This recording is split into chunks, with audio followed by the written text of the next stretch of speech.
Hey everyone, Victor from SPO. In this quick video, we're going to take a look at permalink structure. So this is going to be useful if maybe you migrated your website recently or it's undergone some large changes where the pages have moved around and maybe the URLs have changed up a bit.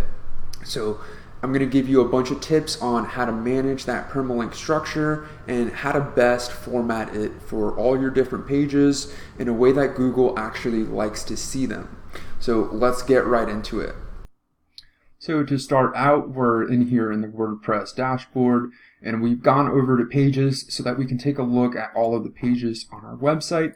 So again, this is a fence installation example. So you want to, of course, adapt this to whatever local business you're trying to work on, but this is a good way to basically visualize how we create those permalinks that Google really likes. So it always benefits you to use a clean permalink structure, one that relates the most to the content that you're providing on that given page, and in a way that it does so without a bunch of stuff in between those given words. So for example, we have here a page that targets gate installation and repair. We also have one here for fence installations for backyards. So obviously these are targeting people that look for a fence installation and that use the word backyard to search for it. And this one, of course, is people that search for just plain automatic gate installation in Dallas. So how do we form that permalink structure? Just make sure that you're in here. You can go to the quick editor. This is a quick way to do it if you're basically reviewing your site. You've already made it before. But this line right here is where you can actually change the permalink structure.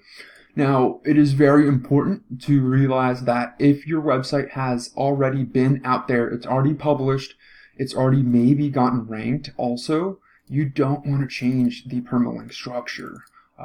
If you do, you definitely want to go ahead and create a 301 redirect off of the previous link that you had for that page.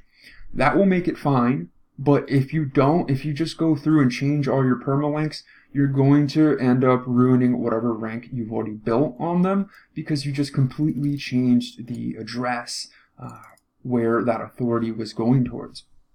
So let's see what this looks like once we click on it, and let's open both of them. So now you can see that the permalink structure is super clean. It's just the domain, and then it goes straight into those keywords and into that title that perfectly displays what the page is all about. Same thing here for backyard fence installation. And this is just plainly the best way to do it. It's direct. There's no characters in the middle. And if you're thinking, okay, well, I have different service areas, how should I do that? Well, you can go ahead and do, for example, if you're a mega site, you might want to do state/city, right? Or if you just have a bunch of different cities, you just want to do maybe city or service areas. And something like that, but just keep it super simple, and it's going to do wonders for you, much more so if there were a whole bunch of like random characters in there. So last thing is also you want to go over to the right settings option. So let's go over to permalinks, and this is where you can form your custom structure. So this is just like default settings. For when you first publish a page, it will follow this default template, especially like for your blog post here.